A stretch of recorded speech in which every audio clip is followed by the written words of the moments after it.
আজিও অব্যাহত আছে শিলখাকুৰ উচ্ছেদিতৰ প্ৰতিবাদ সংস্থাপনৰ দাবীৰে আজিও প্ৰতিবাদ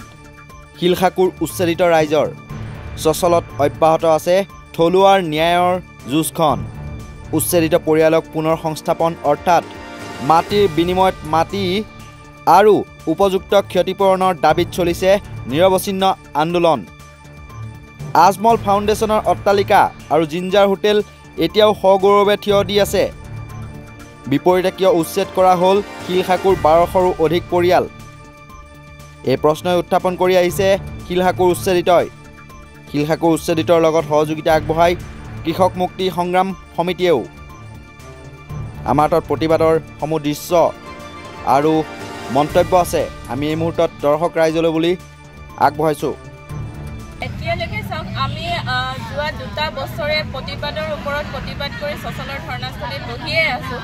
আৰু এই চৰকাৰখনক বাৰে বাৰে অনুনয় বিনয় কৰি পেলাই আমি 50খনতকৈও অধিক মেমৰেণ্ডাম দিয়াৰ পাছতো এই চৰকাৰে কোনো ধৰণৰ আলোচনাত আমাৰ লগত বহা নাই আৰু আলোচনাত তেওঁ বাৰে বাৰে কৈ আছে শিলখাকুৰ যি উচ্ছেদ হৈছে আমি শিলখাকুৰবাসীৰ লগত আলোচনা কৰি পেলাই আমি শিলখাকুৰ উচ্ছেদ কৰিছোঁ তেওঁ কাৰ লগত আলোচনা কৰিছে আমাক স্পষ্টভাৱে জনাই দিয়ক কাৰণ আমাৰ লগততো আলোচনা কৰা নাই আজি আমি ভুক্তভোগী আমি বাৰে বাৰে কৈ আছোঁ যে আমাক উচিত মূল্যত ক্ষতিপূৰণ আৰু পুনৰ সংস্থাপন দিয়ক তেনেস্থলতো তেওঁলোকে আমাৰ কথা কিয় চিন্তা কৰা নাই আজি বহুত দুখ লগা কথা যে ক'বলৈ গৈ আছোঁ যে তেওঁলোকে কা বলবৎ কৰি বিদেশী লোকক সংস্থাপন দিব বিচাৰিছে কিন্তু আমাক সংস্থাপন অসমীয়া জাতিটোক সংস্থাপনৰ দিয়াৰ কথা চিন্তা কৰা নাই আজি শিলখাকুৰ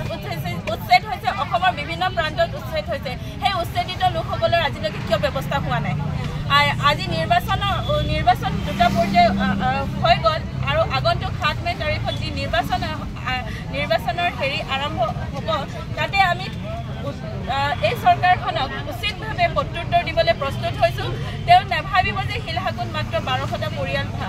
উচ্ছেদ কৰিছোঁ 1203 ঘৰ উচ্ছেদ কৰিছোঁ এই 1203 ঘৰৰ লগত আৰু 5জনকৈ সদস্য এঘৰত আৰু সেই 5জনৰ লগত কিমান সদস্য আছে সেইটো তেওঁ ভালদৰে জানি লওক আৰু এতিয়াও সময় আছে 7 মে এতিয়াও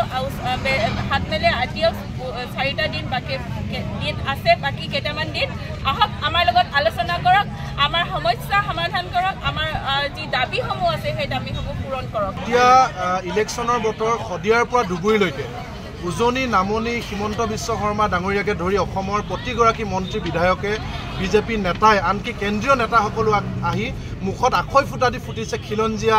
জাতি মাটি ভেটি ডিঙিত গামোচা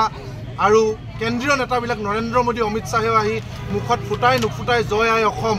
কিন্তু আচলতে খিলঞ্জীয়া মানুহ অসমত কেনেকৈ আছে আজি তাৰ জিয়া ছবিখন আমাৰ শিলখাকুৰ বুকুত এই মুহূৰ্তটো স্পষ্ট হৈ আছে যিখন চৰকাৰে জাতি মাটি ভেটি কথা কৈছিলে খিলঞ্জীয়াক মাটিৰ অধিকাৰ প্ৰদান কৰাৰ কথা কৈছিলে বাৰে বাৰে কৈছিলে যে আমি খিলঞ্জীয়া মানুহৰ ভাগ্য সলনি কৰি দিবৰ কাৰণে বিজেপিয়ে অসমত চৰকাৰ গঠন কৰিম আমাক এবাৰ আপোনালোকে ভোট দিয়ক কিন্তু ভোট লোৱাৰ পাছত আজিৰ শিলখাকুৰ বুকুত বছৰ বছৰ ধৰি বসবাস কৰি থকা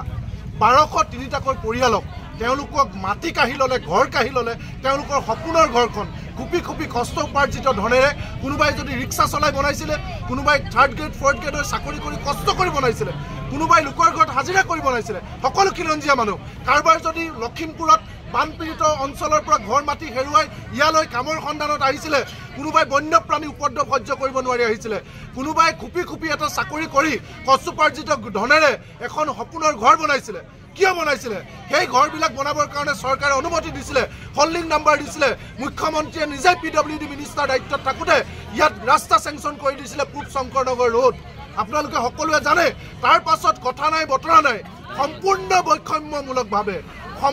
বৈষম্যমূলক একেই শিলখাকুৰ পাৰত আজিৰ দিনটোতো জিঞ্জাৰ হোটেল থিয় হৈ আছে মালিক ৰতন টাটা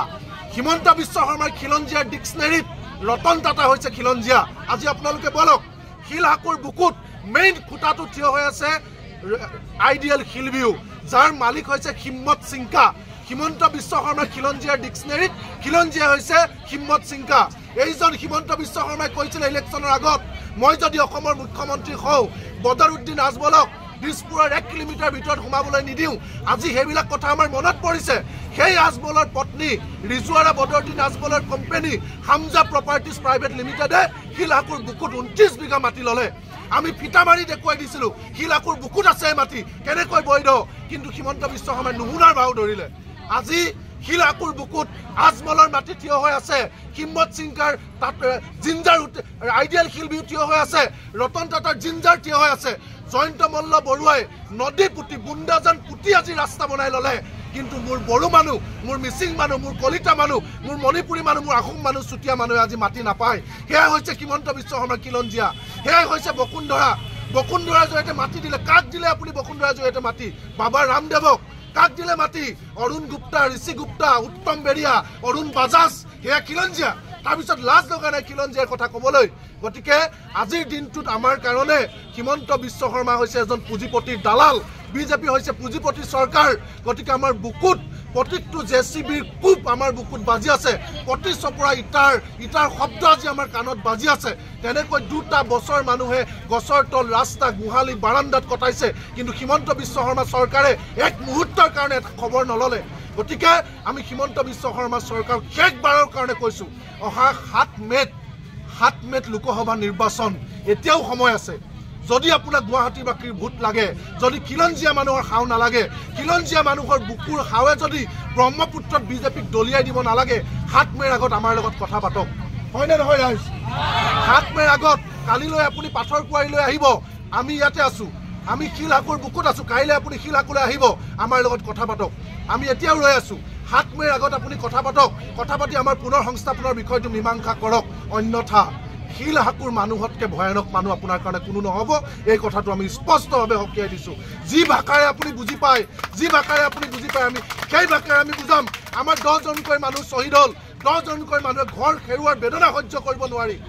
এইসকল মানুহে অকালতে মৃত্যুবৰণ কৰিছে। আধা বয়সত মৃত্যুবৰণ কৰিলে, কম বয়সীয়া মানুহে মৃত্যুবৰণ কৰিছে ঘৰ হেৰুৱাৰ বেদনাত, কিন্তু আপুনি এই বেদনা বুজা নাই। গতিকে আমি 7 মে'ৰ আগত শেষবাৰৰ কাৰণে আপোনাক কৈছোঁ, 7 মে'ৰ আগত কথা পাতক। অন্যথা শিলহাকুৰ মানুহৰ হাৱে পাপে আপোনাক মুখ্যমন্ত্ৰী আসনৰ পৰা চুচুৰাই তলত নমাই দিব। এই কথাটো আমি আপোনাক সকীয়াই দিলোঁ।